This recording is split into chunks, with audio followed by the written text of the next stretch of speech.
Hello folks, this is Mr. O'Brien and welcome to the video quiz on old immigration and nativism. So let's get started. This will be a quick one. Alright, so what is old immigration?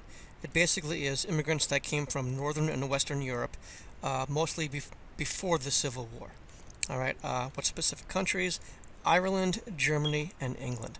Alright, now, to be sure, the 13 colonies in the States and early nation, yada yada, always had a variety of peoples coming there, but predominantly the first, from the beginning of the colonies to about the 1820s, 1830s, it was mostly English people. Most of the immigration that came to the colonies in the States voluntarily were English, were WASPs, White Anglo-Saxon Protestant. All right. Now, also, you need to remember that a very large proportion of, I guess you call it immigration, for lack of a better word, or there are better words actually. Slaves outnumbered English migrants, but they were not what you would call voluntary immigrants. All right, now for these three Western European countries, England, Germany, and Ireland, where immigrants mostly came from, it was mostly English up until the 1830s. And I guess if you look at the screen here from right to left, you can kind of, the more left you go, the less acceptable you were as far as being civilized and proper. So the English were like your perfectly acceptable WASP, White Anglo-Saxon Protestant. Your Germans, they were okay. They were okay. They went and they sold out in the rural areas, in if it was Pennsylvania, it would be Pennsylvania Dutch, for example. That's German. The Irish, they will begin coming more in massive numbers in the 1830s and 40s. And they will be less acceptable in the eyes of the native-born Americans. By native-born, I mean the English. They were, by the 1810s, 1820s, calling themselves Native Americans. So when did this immigration occur? 1820s to 1870s. We're talking about this like first wave of old immigration. And when I ask the question, what group made up the largest prior to the Civil War, I'm talking about the 1830s to the beginning of the Civil War in the 1860s. What group came in the largest numbers? And that would be the Irish. All right. Now, you ask, why did they come here? Where did they settle? Well, why they came here? The Germans, they were looking for farmland, hence settling out in the rural areas. All right. For the Irish, it's a little bit more complicated. In the 1830s, they began coming here because the English back in England were so mean to them. So they came here to get away from the mean English, and they were mistreated by the Anglo-Saxons over here. But in the 1840s, they began coming here because of the potato famine, which, remember, was not a natural famine, so to speak, in that the potato stopped growing. See the viral potato there? But the English were taking all the other crops that were still growing.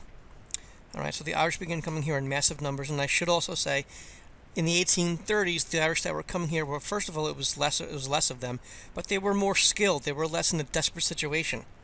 In the 1840s, they were coming here and they were unskilled. They were just impoverished and just in dire straits. All right, so they looked, quote, less American, more foreign, tougher to Americanize. All right, so if you look at the map there, you can see the darker red areas over that lost, the areas of Ireland that lost more population, the dark red areas. All right, so the Irish settled in large cities in the Northeast. They became the U.S.'s first working class, Boston, New York City. Now, the Germans, where did they settle? On the frontier, the Midwest and Northwest, Wisconsin, Ohio, Indiana, Illinois, Minnesota, Michigan, those types of places. All right, so the White Anglo-Saxon Protestants' backlash to the Irish immigration here in the 1830s and 40s was nativism. What was it? It was born out of this fear, this distrust, this hatred of foreigners. And again, it ran the spectrum. You know, you'd go from just this subtle anti-immigrant sentiment to out-and-out violence and terror against the immigrants. So think of it again like on a spectrum. Okay. Now, reasons for this nativist backlash. You had culture clash, different languages. The Irish spoke Gaelic. Even though they were told by the English crown to learn English, they didn't. They were also told to paint their doors all the same color. So if you go to Ireland, the doors are all different colors. different religion. The white Anglo-Saxon Protestants thought the Irish could not be properly free because they were papists. They followed the Pope. All right. Also, and this is a little bit complicated, immigrants that came here tended to vote and still tend to vote Democrat, most immigrants. And back in the 1830s and 40s and 50s and maybe still today, maybe in New Jersey especially, you had what was called political machines, where, say, the Democrats, for example, would do favors in exchange for votes, or if an Irishman would help him get elected, then they might wind up as a police officer or as an alderman, some type of job as payback for helping them get elected. All right. Now, to be sure, the Irish didn't have any type of love affair with these white Anglo-Saxon Democrats. They knew that it was a trade, quid pro quo. You scratch my back, I scratch yours. But on the same token, the Democrats were the only ones that were willing to help at all.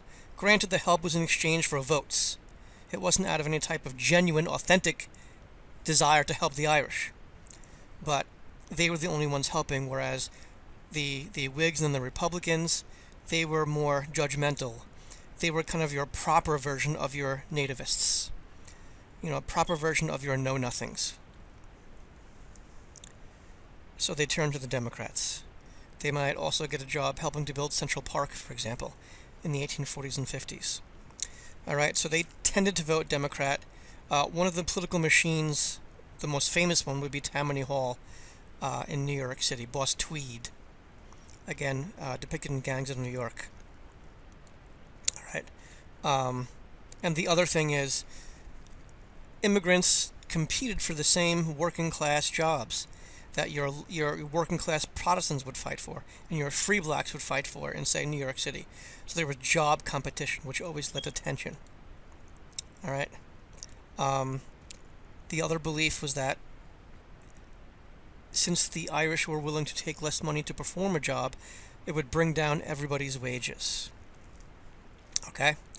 And at first, at least, the Irish would not unionize. So, tension between the Irish and the native-born Protestants. Alright, so now we get to the Know Nothing Party, which we've talked about before, but again, this is just a refresher. What was it? It was a political party formed around the issue of nativism. Alright, the political wing of the nativists, put it that way. Originally, they were called the Supreme Order of the Star-Spangled Banner. They wanted things like banning Catholics from holding offices. They called for tougher immigration and naturalization laws. Alright. In 1856, ex-president, and he was already ex-president by this time, Millard Fillmore ran for president representing the Know Nothing Party.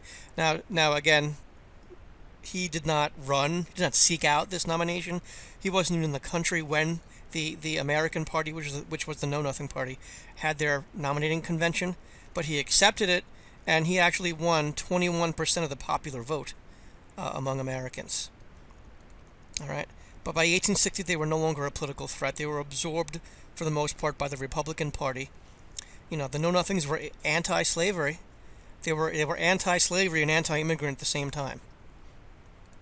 All right, so be sure to take the quiz that will pop up right now.